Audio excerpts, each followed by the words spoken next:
Hello and good morning, friends. Welcome to the CEC EduSet Live Lecture. Dear friends, as you know that we are carrying a series on organizational behavior. So in today's lecture, we would be talking on introduction to organizational behavior.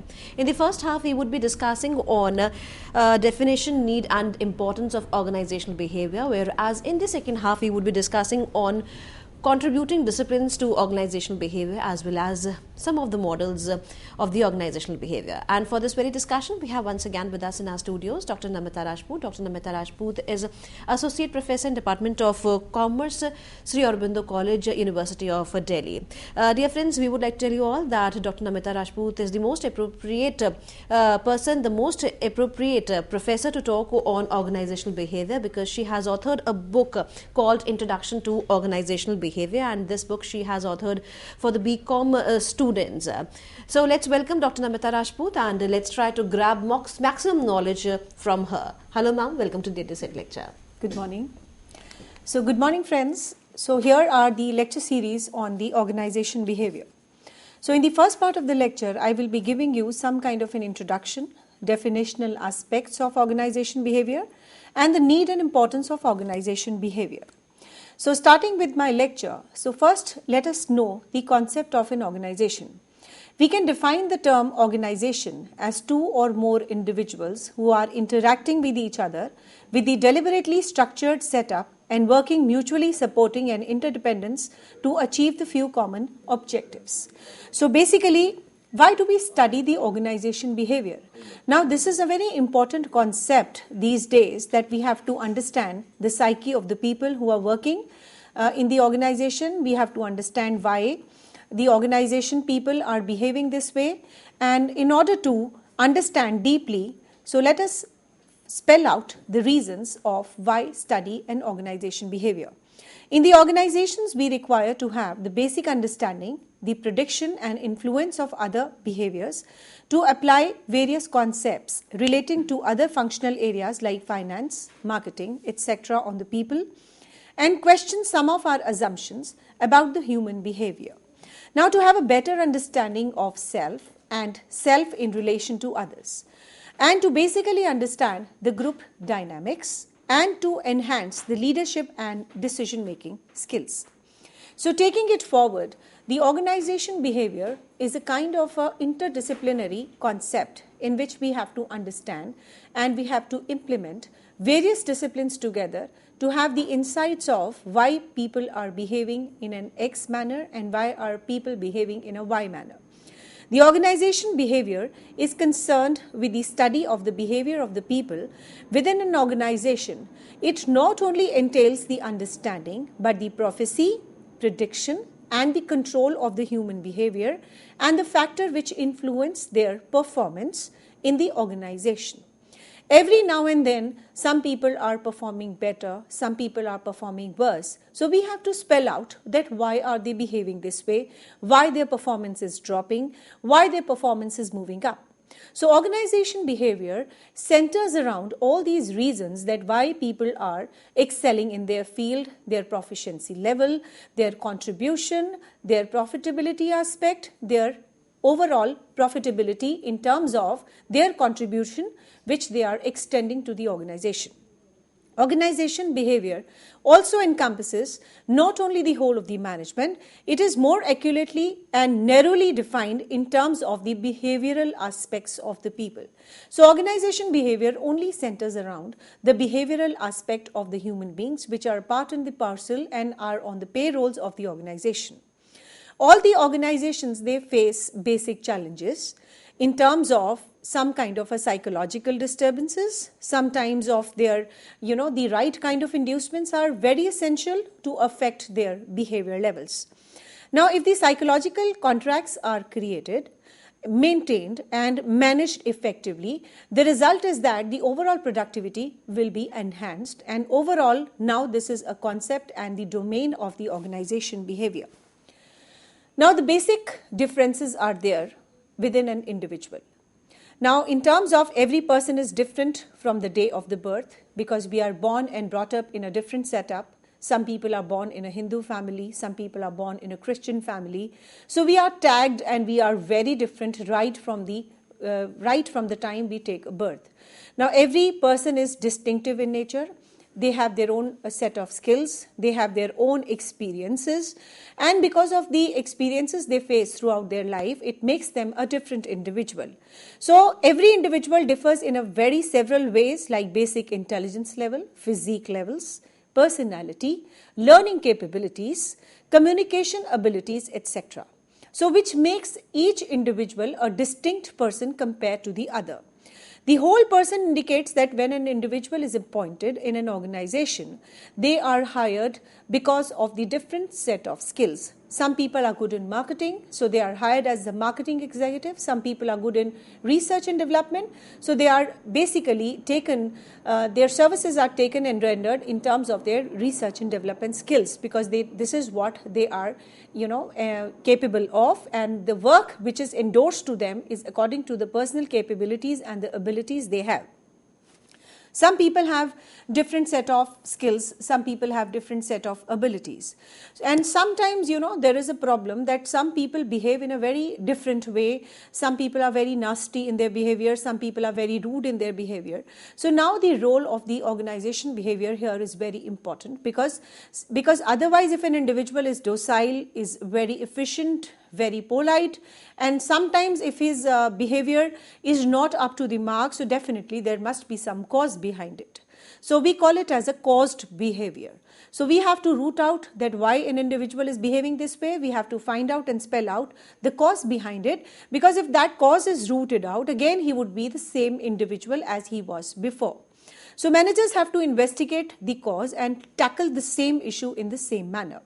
So overall, the human, dignity is maintained in terms of the organization behavior, because this has to be, rightly and appropriately handled.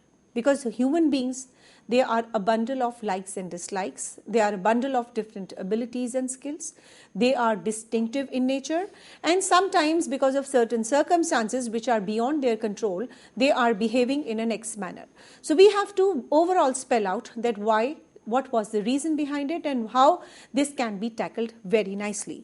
Every job needs to be recognized and respected, because every individual, they have their own aspirations, they have their own, the kind of the comfort level in a particular set of skills. So we have to honor that, we have to keep recognizing their work, and if we want the organizational goals and achievements to be on the road of the success, we have to be very particular to affect and impact the psyche of an individual. Now, the study of organization behavior centers around all these backdrop which I have mentioned, and you have to be very particular in terms of giving them the recognition, rewards, and the certain set of skills, so that they are, or moving on the road of success. Now, there has to be some kind of, sometimes the people feel that their interests are not met, or they feel dissatisfied in working in an organization. So maybe, the kind of setup they are looking for is not met. So we have to take care of that aspect. We have to give them what they want. The workplace should be joy-filled. The workplace should be enriched. Congenial and good atmosphere must prevail, so that they feel like working in that organization. There is a conflicting interest of the different people working together. So, the individual differs, but yes, when you talk about the group, there has to be a congenial atmosphere in which all the people listen to each other, and they are, working on the same set of skills, and they are working on the same position as the organization wants them to be, and they are not conflicting. In fact, they are accommodating in nature. Only then the group will work together. So again, there is a group politics which is, taking a toll on the performance of the organization. So that group dynamics has to be rightly tackled, and this is the domain of the organization behavior. Now, there are many factors that affect an individual, a group, of an organization. So this is a very important aspect of the organization behavior. For instance, the individual factors like personality, perception, learning attitude, job satisfaction, motivation, it is different from individual to individual, and individuals behave in a very different way because of all these factors.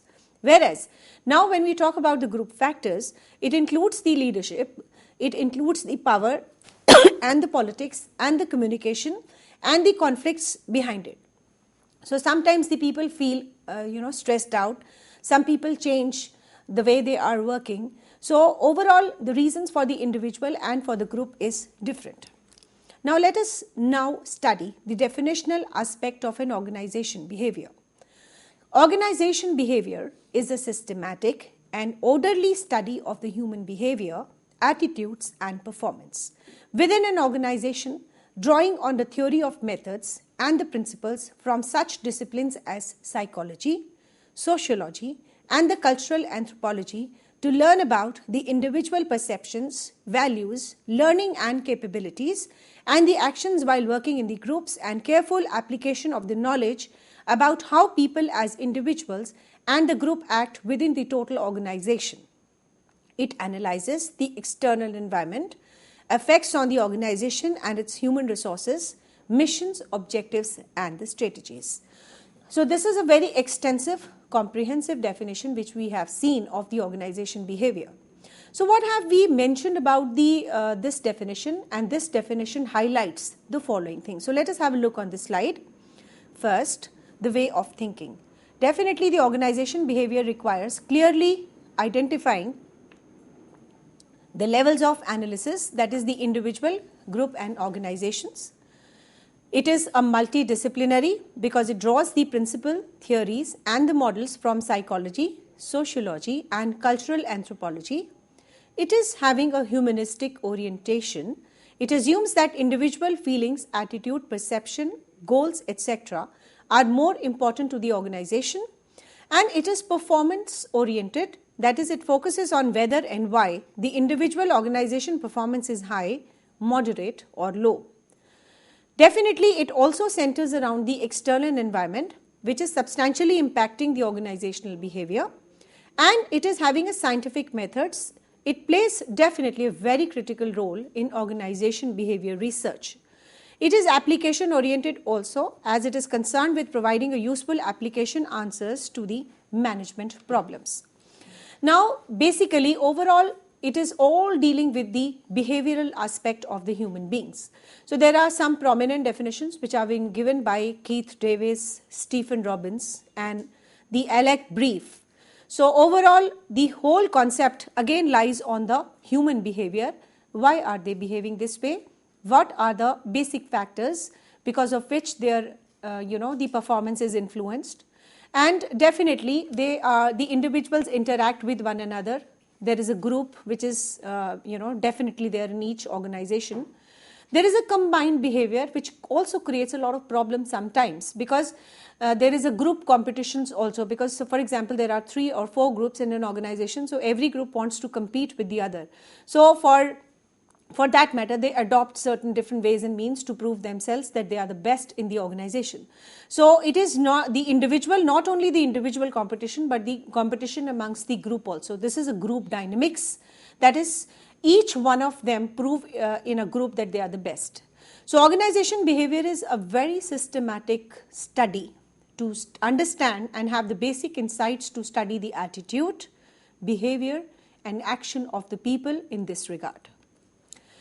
Now, why there is a need for an organization behavior? As we have, learnt till now that organization behavior is a very sensitive science and it is an interdisciplinary aspect of application of so many principles of economics, sociology, psychology, anthropology, etc. So definitely it's all centers around the human behavior, that why are they behaving in an X way and how their performance is being dropped and what are the politics which is being prevailing in the group, etc. So there is definitely a very important need of studying the human behavior, because we have to re-engineer sometimes, we have to restructure sometimes, and we have to reorient our people in terms of if the performance is dropping. So we have to understand and implement the strategies of putting them on the work together to give them some kind of set of skills so that their performance level goes up again. So we have to make so many strategies and action plans and the roadmap for the organization. So the outcome of the organization behavior really helps us in strategizing all these small and trivial issues which are affecting the performance level of the organization. So it not only, it gives us some kind of a data that why are employees dissatisfied. So if the employees are dissatisfied, we have to convert that dissatisfaction into a satisfaction. if there is a less inspiration among the employees, which is again the outcome of the study of the organization behavior, we will put all our efforts to imbibe that kind of inspiration, motivation levels of the organization. So unless and until we understand the psychology of the people, unless and until we understand that what are the problems which are prevailing in the organization, how will we be able to tackle that problems? So this organization behavior is a very important science which helps us in spelling out the reasons, in spelling out the likes and dislikes, in spelling out the psychology of the people, so that we can again make a roadmap of completely eroding the problems which are they facing and completely transforming them and converting their dissatisfaction into the satisfaction. So it is evident that people work differently in different situations because of the differences in their personality and the manner in which they respond to diverse situation. Sometimes the problem comes and some people they face the problems very nicely. Some people are very nervous taking care of when the problem comes. So again we cannot have a one tailor-made solution which can affect all. We have to understand the psyche of each individual and we have to tailor-make some kind of strategies, because certain people are very important for the organization and we cannot let go any kind of problem like this. We have to tackle it. We have to find out the caused behavior. We have to find out that why are they not responding. So accordingly the efforts are being put. So organization behavior helps us in deep understanding of these problems, helps us in predicting the behavior of the problem, because the organization people behave more or less in the same way. Because if I am a hyper individual, and so definitely I will put in my aggressive strategies always. And if I am definitely a docile person, I will take and everything very patiently and try to implement that again in a very nice way. So considering all these problems, we will able to have a prediction of why people are doing like this. Now organization behavior provides us a solution as well as the insight towards the solutions of many challenges which are faced by the organization. Some are important roles performed by the organization. Behavior in management of business are as follows.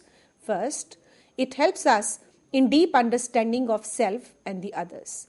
So this is a very important and a technical point, that sometimes people don't understand themselves. So this organization behavior is a very beautiful science which helps us in understanding of ourselves. And if we are able to understand ourselves, only then we'll be able to understand the others. So this is one science which helps us in understanding self and of course the others.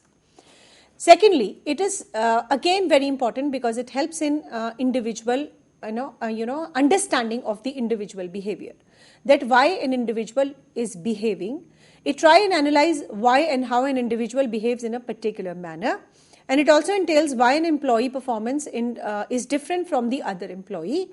What are the reasons for the differences? Either it is because of some psychological reasons, social reasons, or some cultural factors. So as a matter of fact, we are now in a multicultural society. We are seeing a dawn of liberalization way back in 1991. So because of the implementation of LPG strategies, that is liberalization, privatization and globalization, we are facing a multicultural world and the workforce. So each one is having a different work culture. So, the Americans, they call people by name, whereas the Indians, we always call and address somebody as sir. So it's not that one culture is wrong and the other culture is bad. We are born and brought up in a particular culture. So there's a, biggest problem of diversity in the workforce, and which, as a matter of fact, we must celebrate. So this kind of, understanding of the individual behavior is being addressed by the study of organization behavior. Not only this, the interpersonal behavior is also a part and parcel of the organization behavior, which is also very important in strategizing the policies for the companies. Now, there is a group behavior also, which is definitely unveiled with the implementation of the organization behavior. How many and at what level the motivation of the human resources is there is also a domain of organization behavior. Because this is one factor, and it's a proven and empirical studies in this regard, that the people who are motivated, they definitely have a very positive spillover in terms of their performance levels, So definitely we have to take care and we cannot ignore this very important factor. Now, the human behaviors can be studied at a various levels is effective communication. Effective communication can be regarded as a cornerstone for any organization to succeed. There has to be a proper chain of command, and also every chain of command needs to be credibly highlighted. The rumors, etc., are, they create a chaos in the organization which has to be completely stopped. And effective communication, therefore, is very important to achieve the organizational effectiveness. Now, I want to expand this particular point that in terms of the effective communication is not there. Definitely, it is going to be a very chaotic situation because people are not very well versed in terms of the informal communication and ineffective communication. All the particular role has to be very crystal clearly defined to them that this is their role and this is how the problems are. These are the company policies. The more effective communication is there, the more performance levels would be on a positive direction. Because if there is any kind of a miscommunication, the rumors, etc., or maybe the use of some different words which have different connotations for different cultures should be avoided. Communication should be very simple, clear, understandable, and should be inclusive and have a deep impact on the working of the organization. So definitely organization behavior affects this kind of an effective communication. Not only this, it also helps us in effective organizational climate, because if there are no ambiguities around, if there are no confusions around, definitely the organizational climate would be more effective. Then the human behavior also can be studied at various levels because of certain good human relations also. Organization behavior is very useful tool in complete and maintaining the admirable relationship among the human beings. So this is again a very important point which must be highlighted, and the introduction of change in the organization.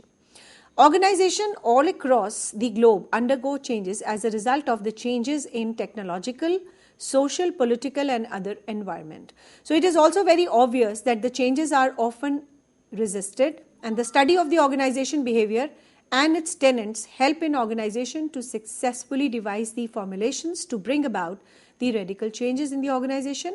And if there is any kind of a problem in relation to the resistance of change, it can be solved by the mutual discussions. It can be solved by refraining the force. And of course, whatever the changes what we want can be implemented nicely. So sometimes it can be educating the people that this change is very important. Like when the ICT skills, that is information and communication technologies, were implemented, there was a lot of problem, there were a lot of discussions all across globe, but yes, it was an inevitable change. And now if you see the Indian climate and of course the global climate, we cannot work without the ICT technologies. So they are embedded in our culture, and of course it reduces the work and the production and other things are quickly understandable, and they are definitely an effective climate all around the globe. Now, because of the globalization also, the people and organizations are no longer confined to a particular country and a particular community. We are open to so many cultures across the globe. Like for example, here I've given an example of Volkswagen, which is a German multinational automobile company, is having its car manufacturing hubs in the various parts of the globe. Similarly, the General Electric, which we call it as GE, and the BMW have manufacturing hubs all across the globe. So with the dawn of liberalization and globalization, it is becoming a reality that we have to manage the diversity at workplace. So, you have to work with the diverse languages, you have to work with the diverse cultures, you have to work with the diverse laws, political setups, dynamic economic situations, political situations. So definitely, you have to have a global point of view, considering and framing all these together in one frame. Organizational behavior helps us, the management, to become more flexible, more positive, and it enables it to execute the organization at a global context. So the human behavior, that is managing the workforce diversity, improving the quality and productivity, and improving the customer service is also a part and parcel of the organization behavior. So let me spell out and explain in detail about how the organization behavior improves the customer service. Now, in the era of globalization, there are many employees who work in a service sector, and it requires a continuous interaction with the customers all across, and the management has to ensure that the employees do their everything to satisfy the customers of the organization. So organizational behavior helps us to manage and improve the customer services and the organizational performance. So not only this, it helps in improving the people skill, it helps in bringing the innovation and change, it helps in promoting the ethical climate, it also creates a very positive work environment across. The organization behavior helps in creating a positive work environment in today's fast-paced global economy, where a competitive pressure are stronger than before. It also helps in developing the resilience of the human, strengthening of relationship, and it also fosters the vitality. So this is how we study the organization behavior, and definitely the study of the organization behavior is very, very important in this regard, because the organization behavior helps us in giving important tools at 5 levels. It helps us to manage the behavior of an individual. It also aids in understanding of the complexities involved. Organization behavior is valuable in examining the dynamics when 2 or more groups need to coordinate their efforts. It is definitely an intergroup relationship, and organizations can also be viewed and managed as a whole system that have inter-organizational relationship. Now in the next part of the chapter of the module, I will be taking care of the disciplines, contributing disciplines, and the various models of the organization behavior. Thank you so much.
In this part of the lecture, I will be giving you some kind of introduction about the contributing disciplines of the organization behavior and the different models which are relating to the organization behavior.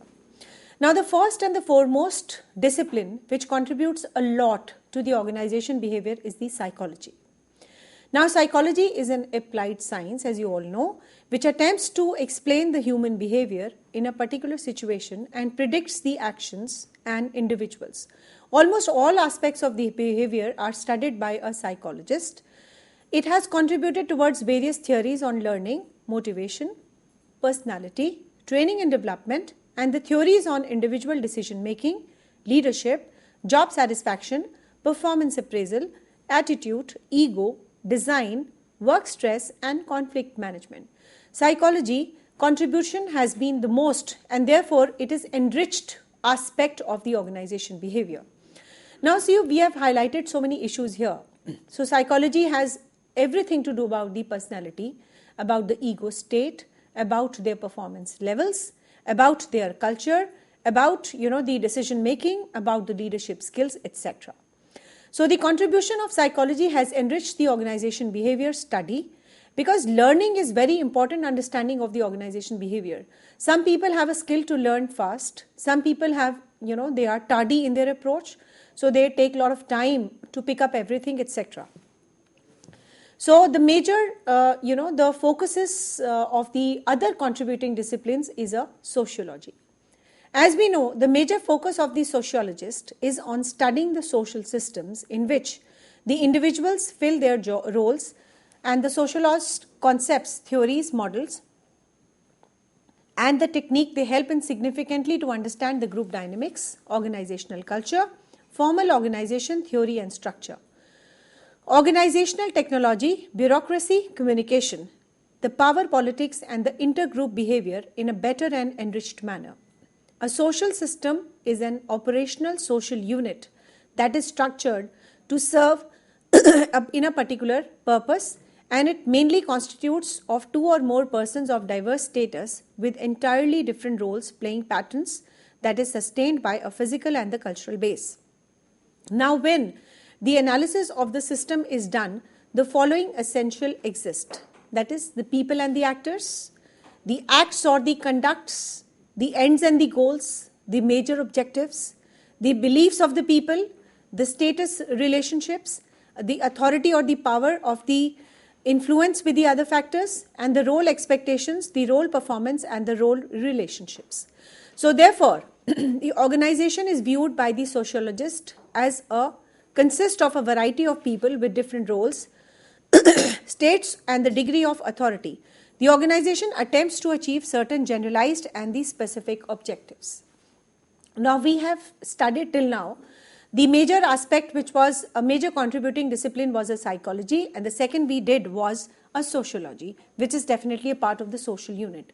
Now, another important aspect and a contributing discipline is a social psychology.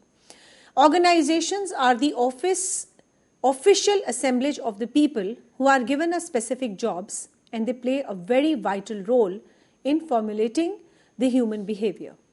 It is subject where concept of psychology and sociologies are blend to achieve a better human behavior in an organization. So this kind of a social psychology, we say that it's a combination of two things, that is the psychology of the people and of course the social structures. So we combine the principles of both the psychology and the sociology together to have this kind of a discipline, which we call it as a social psychology.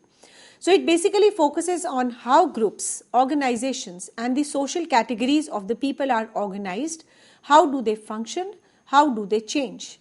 Not only this, there are enormous range of topics which are in conformity with the power play, which are in conformity with the persuasion levels of the people, the obedience level, why there is a discrimination among the groups, what is the concept of racism, and small groups and big groups interplay, the social politics behind it, the social conflicts, the social changes, the decision making, etc. So we work on the social psychology together, that is the concept of sociology and the psychology working together, blended together to understand the deep insights of why groups and people are behaving and why do they have a different performance levels, etc. Now, another contributing discipline is in anthropology. The main aim of the anthropology is to obtain an enhanced understanding of the relationship between the human beings and the environment. So when we study the relationship between the two, we call it as the anthropology. The adaptations to the surroundings constitute the culture. The manner of viewing the environment is a part of the culture, and it comprises of those ideas and the facts which are shared by the groups of individuals and the languages by which these ideas are communicated. Culture is a very system of learned behavior. Their work on the culture and environment has helped us to understand the differences in fundamental values, attitude, and behavior among the people in different countries and within different organizations. Much of our current understanding of the organization culture, organization environment, and differences between the national cultures are the results of the work of anthropologists or those using these methodologies. The work and the world is a laboratory of anthropologists, and the human beings must be studied in a natural habitat. Now, understanding the importance of the studying man in a natural settings over time enables one to grasp the range of anthropology. So, this kind of familiarity within the same culture differences of employees can lead to a greater performance. Anthropologists contribute to a study of the following aspects in organizational settings, that is, comparative values, comparative attitudes of the people, cross-cultural analysis, or between or among the employees. So we have done till now that there are so many important contributing disciplines for the organization. The first we did was the psychology, which is definitely the enriched and a major part of the organization behavior. Then we did the sociology, which helps us in understanding the social unit of the society. The third was a social psychology, in which the disciplines of sociology and the psychology are mixed. And when we have interaction with the environment, which we call it as a study of anthropology. Now, definitely, how can we have a field which is ignored, called political science? So, political science and the organization behavior, political science also significantly contributes towards the organization behavior. And it has, a stable and a national government or national levels is a major promoting part of the international business these days. So, we are having a global world, we are having a global economy. So, whatever are the happenings, they have a straight spillover on the national business or the international business. There are certain financial investments which take place. There is an expansion and employment which are taking place. And there are various government rules and regulations which play also a very decisive role as far as the working of the organization is concerned. So it is not a standalone situation. We are having again what is happening around the globe in terms of the political changes within the government or international government or the rules and the regulations as a part and parcel of the international trade. They also affect the working of the organization behavior and of course the people who are working with them. So all organizations have to abide by the rules of the government, individuals also and the group also within the political environment, because they have to sustain their business in this regard. So they contribute to understand the dynamics of the power centers, the constitutions of the conflict resolution strategies of course, and the allocation of the power to manipulate the kind of the power for individual and the self-interest. Now, in the field of the business and the organizations, we want to attain a supremacy in their own field and indulge in such activities so as to gain the maximum compensation and advantage by the following certain tactics like coalition formation, malpractices, and the deep knowledge and understanding of the political science can be utilized to study the behavior of the people, executives at diverse levels, that is at micro and the macro level. Now, another contributing discipline is economics. So, economics definitely they contribute to the organization behavior to a great extent in designing the organizational structure.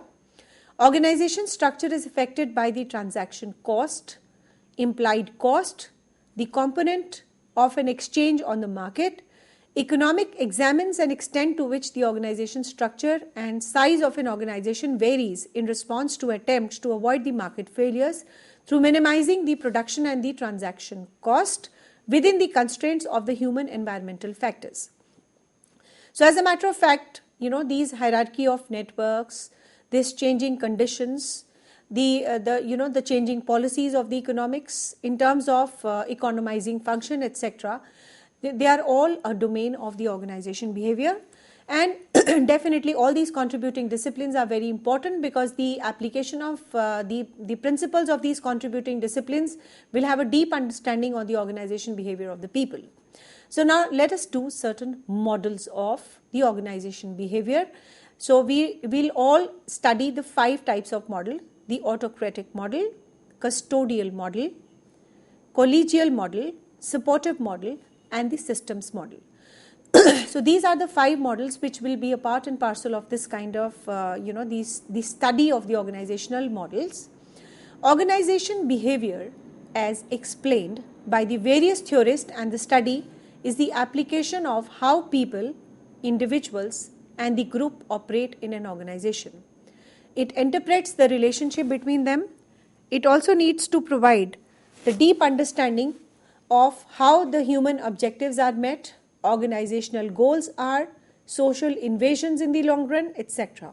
So organization behavior can also be used to study the attitude and the behavior of employees, and could be used as a tool to effectively manage the workforce. So let us have a look on this slide. The first is the autocratic model, which is the extreme model, followed by custodial model, supportive model, collegial model, and the systems model. So we'll do models one by one. First, we'll highlight what the autocratic model says. This model was pronounced during the Industrial Revolution in 1800 and 1900. The basis of this model is the power with the managerial operational orientation of authority. The employees in return are oriented towards obedience and dependence on the boss, and the onus depends upon the power. The manager has the absolute power and the formal authority to demand and order an employee, and those employees who do not follow the orders is punished. So let me have a crux and the nuance of this kind of a model. The autocratic model also focuses on a deep authority which flows from top to bottom. We are, as an employee, we are left with no option but to accept what your bosses will say. So this is an extreme model in which no democratic working is there, and the employees are left with no option but to accept what their bosses are saying. So authority is straight away imposed onto the employees. So this was, a very different kind of a model in which no liberty is given to the employees. So this is a kind of a very crisis situation. When the crisis situation is there, so this model definitely works very well. Next model which we'll discuss is a custodial model. In the late 1800s, the employers realized that employees might work better if their basic needs were satisfied and if they are more secure, that is the read job security, and had a better quality of work life, that is all the job related parameters are good. So this model was a paternalism, which means taking care of employees by providing them with the benefits of the social security needs. So basically, again, this concept of the model, the basis of this model is the economic resources with a managerial orientation of the money. The employees in turn are oriented towards the security and the benefits and the dependence on the organization. The employee needs that is met is security, and the performance result is a passive cooperation. This approach depends on the economic resources, money for wages and benefits to encourage the employees, and the company has to have the adequate money to cover up all these kind of needs which are very essential for them to be a part and parcel of the organization and work as a happy workforce. So they are, this is a kind of a very highly motivated model. Just passively cooperation is needed in return. And the companies that adopt this approach normally have a lower staff turnover because whatever are the needs of the employees are being taken care of by the company. Employees do not produce their best work and are also not motivated to grow to their full potential. The custodial model is a good foundation for the organizations. So let us have a recap of what we did. The first model was autocratic model. The autocratic model, the authority is imposed on the employees and they are work in a very strict, not congenial, but a very strict regime in which their, the kind of liberty is not at all extended to the employees. Whereas in the other model, that is the custodial model, there was a strong conviction of the people in that era was that if the basic security and the basic needs of the employees are satisfied, they would work better. So let us now do the third model, that is the collegial model. Now this collegial model began after 50 years ago, and this model means when the people working together very cooperatively. The basis of this model is a partnership with a managerial orientation of a teamwork. And in this model, the management is successful in building a feeling of partnership with the employees. The environment is quite open and the people participate in a big way. And there's an orientation of employees towards the responsible behavior and the self-discipline. The employee need that is met by a self-actualization, and the performance result is moderate enthusiasm, and most of the employees feel satisfied that they are making a worthwhile contribution. This leads to a self-actualization and moderate enthusiasm in a way they perform. So this model is quite suitable for a creative work like marketing, communication, thinking environment, education and planning. So this collegial model is a very different model. This model was started 50 years back, as I reported earlier. And there was a feeling of a kind of a co-partnership feeling which prevailed in that particular thing. And the kind of creativity and openness, participativeness, they are the main focus of this model. Now the next model which we'll talk about is a supportive model, which is the fourth model of organization behavior. The supportive model came from a research done in 1920 and 30. So the results are very amazing in this case. It depends on the leadership, not the authority or money, and employees are oriented towards job performance and contribution. So here the focus lies on the good leadership. That is, if you have a good leader, the people will listen to you and the performance and the contribution will be enhanced. So the employee needs that is met is a recognition, and the performance results is awakened drivers for him, and all this depends on the leadership, not the authority and the money. Through leadership, managers provide a work situation in which the employees can really develop. This model assumes that the employees really want to work and will take the responsibility. Employees are encouraged to be involved in the organization as their status and their recognition needs are better met than the earlier models, and this model gives emphasis on how people are treated at work.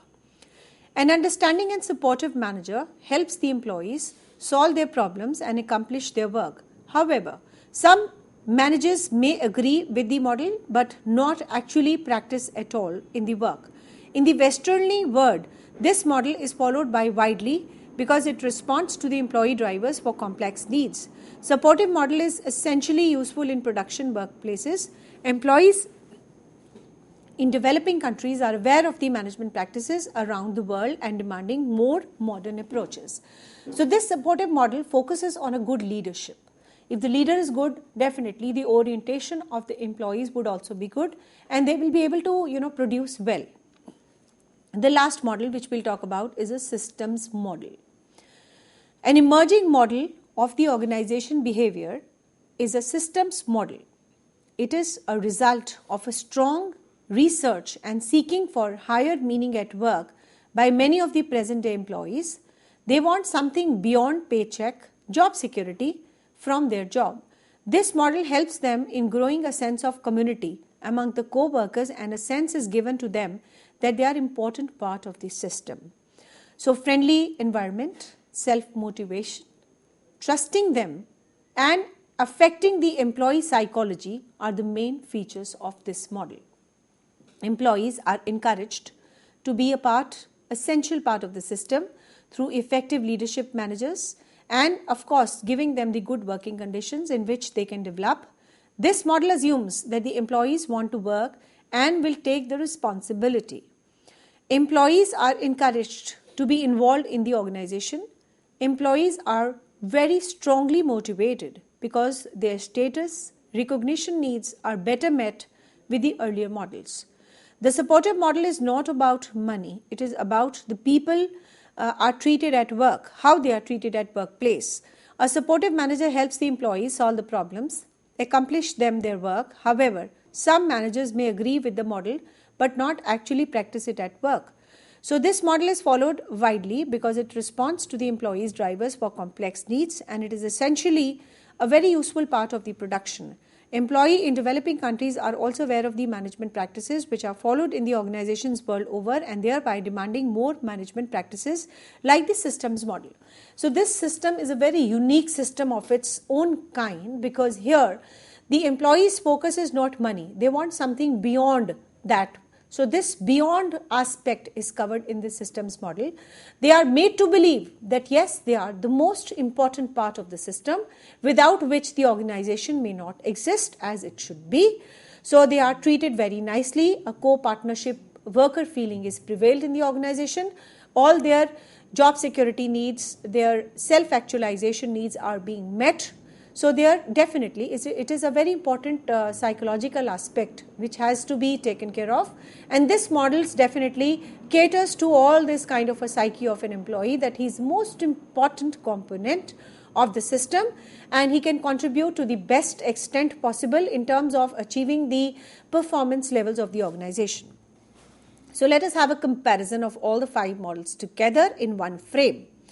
So first is the basis of model. The autocratic basis is the power, and the custodial model works on the economic resources, and this is the focus. The supportive model all focuses on a good leadership. Then collegial model focuses on the partnership, that is a co-partnership feeling, whereas the most practical system is the systems approach, which works on the trust, community, and giving them the actual meaning in the organization. Now coming on to the managerial orientation difference of all the 5 models together, again let us have a look here. In autocratic, we have the focus on authority, that is everyone in this regard will always put in the maximum authority to come out the desired outcomes of the employees, whereas in the custodial model the focus is on money. Whereas if you focus on the supportive models, it is on the support which is given by a good leadership. The focus in the collegial model is on the teamwork, because the team can actually win the game. And the last, that is the systems approach, they are having a kind of a caring and a compassion feeling, which is definitely a most important system which is acceptable across the globe. And if you see the practical aspects of it, the most importantly acceptable part of the 5 kind of systems is the systems approach, because this is having all the ingredients which the employees want in this regard. The next is your employee orientation. What is expectation of the employer in terms of the employee? When you talk about the autocratic system, they want a complete obedience. Whereas if you talk about the custodial model, it depends on the the security and the benefits. If you give them the security and benefits, of course, they will be very, very happy. In terms of the supportive model, the job performance is the focus, whereas responsible behavior is the focus of the collegial model, whereas the psychological ownership, that is, they are the part, very important and essential part of the organization, is a part and parcel of the systems approach. Now, the employee psychological results is the basis of difference, which we will now discuss for all the 5 models together. Dependence on boss is there in the autocratic. Dependence on organization is a part of custodial model. Participation is a most important ingredient of the supportive model, whereas self-discipline becomes a part of collegial model, and self-motivation, because it's a self-motivated, self-delivered model, that is the systems model. Now coming on to the employees' needs met. Subsistence needs are met in autocratic, followed by security needs are met in the custodial model. Supportive models talks about the status and recognition. Self-actualization becomes a part of collegial model, and the wide range of activities are covered in the systems. So last but not the least, that is the performance results. When you talk about the autocratic, the minimum aspects are there. Passive cooperation is in the custodial model.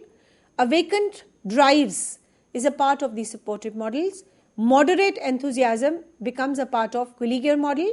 Whereas when you talk about the systems approach, the passion and community to the organizational commitment to the organizational goals becomes a part of the systems model. So if you compare all the 5 models together, to my extent and to my knowledge, systems approach is the best model, because this is what we are looking for. We have a strong conviction that all the needs of the employees must be met, and if the motivated workforce is there and their all needs are met, definitely it is going to have a very strong spillover onto the performance of the organization, which everyone looks upon.